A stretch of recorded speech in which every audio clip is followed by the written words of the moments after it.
Fred Brooks with the Sports Prophets, and welcome to the first ever Trend Report. We're going to be giving you, and I said this in the story earlier today on Instagram, we're going to be giving you a set of trends for multiple games on Saturday and Sunday for the rest of the season, football season.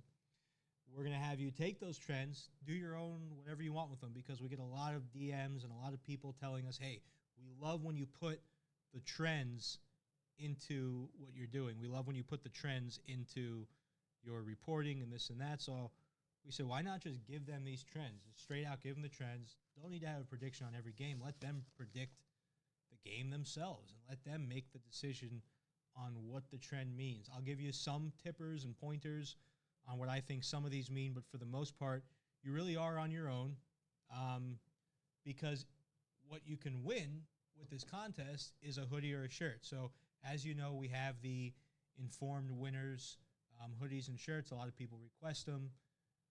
Guys, all you have to do, well, not all you have to do, it's not an easy task, but go 8-0. So we're going to give you 4 games today.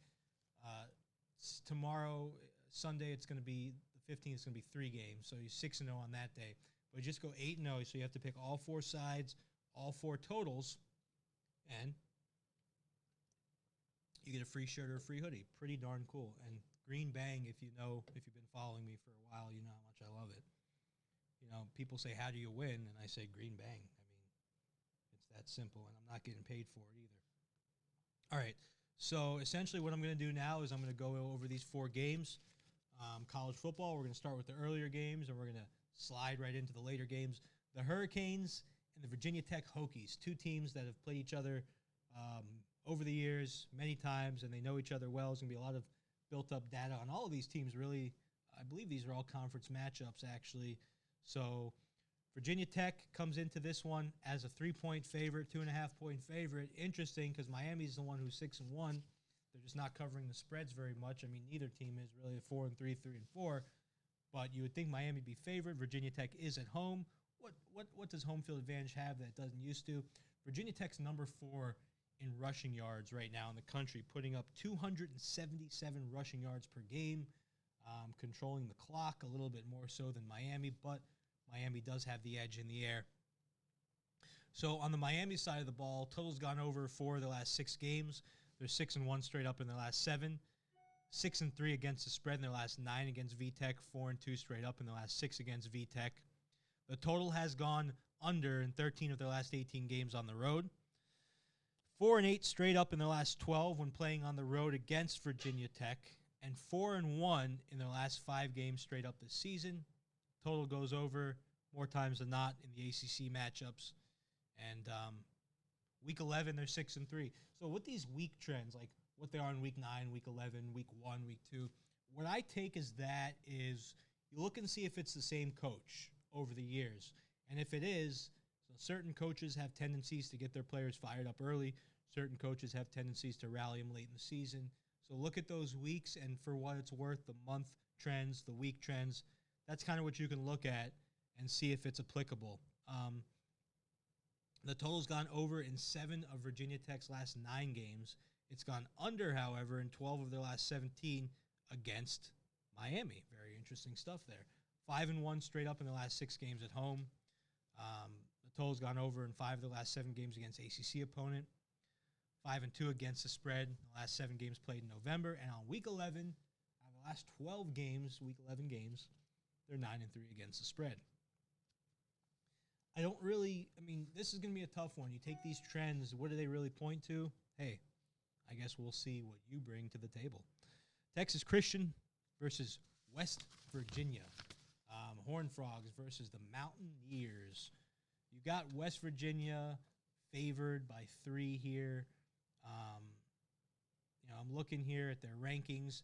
They're ranked about the same. They're ranked 23rd in passing and 74th in rushing, and TCU's kind of the opposite, 85th in passing, 45th in rushing.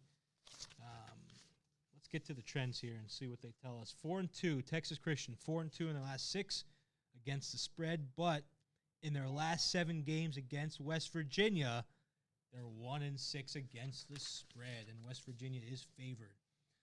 The total's gone over in 4 of their last 6 games on the road, Texas Christian. They're 4-2 against the spread in their last 6 against a Big 12 conference opponent. 2-4 in the last 6 November games against the spread. It's gone over in 10 of their last 15 games played in Week 11. Texas Christian in their last 7 games when playing as the dog, 1-6. We're going to connect this with a trend later for West Virginia. It's very interesting. Total's gone under in 5 of West Virginia's last 6 games against Texas Christian. It's gone under in 8 of West Virginia's last 12 games overall. West Virginia's 4-1 straight up in the last 5 games at home. It's gone under in 8 of their last 11 against a Big 12 opponent. Here comes the interesting one. 5-1 straight up in their last. So TCU's 1-5 in their last 6 as a dog. West Virginia's 5-1 straight up in the last 6 as a favorite. Shows you some things there, possibly, potentially, maybe. Who knows? Wisconsin versus Michigan is going to be next. That's going to be a matchup of the Big Ten. So the interesting thing about this one, they have no history. When I say no history, I mean they have history against each other. They have no history of the season. Wisconsin's 1-0. Michigan's 1-2. They barely played any games because of the late COVID start. So this is one of the games where you look at and you say, hey, what are trends going to mean? Where will trends be more important? Because we don't have any data from this year, so we're going to have to go back to last year and the year before. Like I said, there's not – hey, I mean, as far as time of possession, Wisconsin destroyed Illinois in that last game that they played. They put up 45 points to Illinois 7, and they were on the field for 43 minutes and 28 seconds. It's number 1 in the league, obviously, time of possession. Wisconsin's 4-2 against the spread in their last 6 games. The total's gone over in 6 of the last 7. They're 12-4 straight up in their last 16. 5-1 against the spread in the last 6 against Michigan. 4-2 straight up in the last 6 against Michigan. 14-5 in their last 19 games on the road, so they can play on the road. But when playing on the road against Michigan in their last 8 straight up, they're 1-7. So it looks like that they're beating Michigan against the spread overall, but straight up, they're just not getting it done against Michigan on the road. Interesting factoid there. You got Wisconsin as the 4-point favorite. Very interesting stuff. And it's gone over in 5 of the last 6 games against a Big Ten opponent. It's gone over in 5 of the last 6 games in November. Wisconsin's 10-3 against the spread in their last 13 games played in Week 11. Improving team. Michigan's 1-4 in the last 5 games. The total's gone over in 12 of Michigan's last 18 games. They're 1-4 straight up in the last 5. So, I mean, not a team going in the right direction here. Total's gone over in 6 of the last 8 games against Wisconsin. Michigan's 13-2 straight up in their last 15 games at home. It's a better one. So Michigan does play a lot better at home, obviously. But, and then back to that 1-7, Michigan 7-1 against Wisconsin at home. What does home field advantage mean when you have a 100,000 person stadium that's not going to be nearly filled up to capacity because of Michigan has some of the more strict COVID rules, apparently. I haven't been there, but that's what I hear. And that stadium's not going to fill up. So what does home field advantage really mean? That's a big, big question here. Week 11, 1-6. So Wisconsin seems to improve later in the year. Michigan seems to decline. Michigan 6-3 against the spread in their last 9 games played on a Saturday. Like I said, this is going to be one of those matchups where you got to really figure out what the heck's going on because the teams haven't played each other. Another game I have for you, and the last one of 2 teams that have only played 1 game each. Oregon Ducks visiting the Wazoo Cougars, Washington State. Oregon's 5-2 against the spread in their last 7 games. By the way, just to put this out there, Oregon's ranked number 5 in rushing. Wazoo's ranked number 20th. The total's gone over in 6 of Oregon's last 9. Oregon's 13-1 straight up in their last 14. But against the spread, this is an interesting one. In their last 10 games against Washington State, Oregon's 0-10.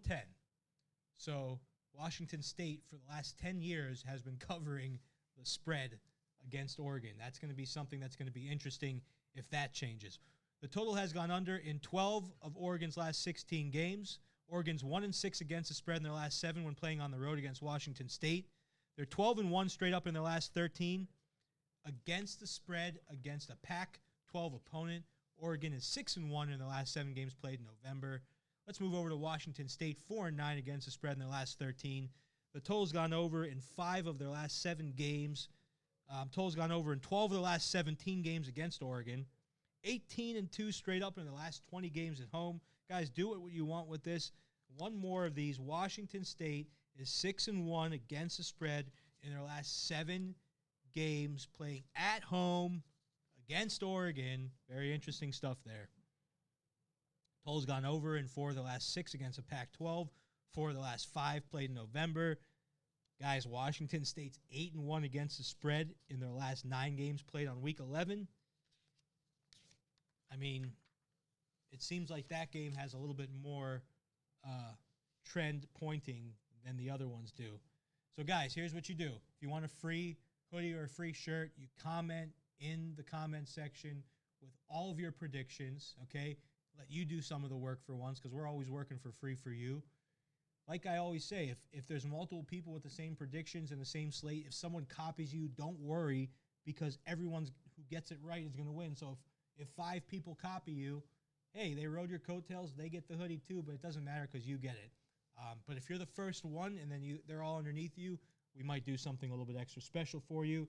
And if nobody gets it, then nobody gets it. And we move on. Maybe we'll lower the count. And then Sunday's games, we're only going to be putting 3 up, so you only have to do 6. So if you can do it, put it in the comments, put the games in the comments, and then email us with your name and number and let us know that you participated in the contest so we can get you what you need. Guys, until next time, Ted Brooks with the Sports Profits signing out.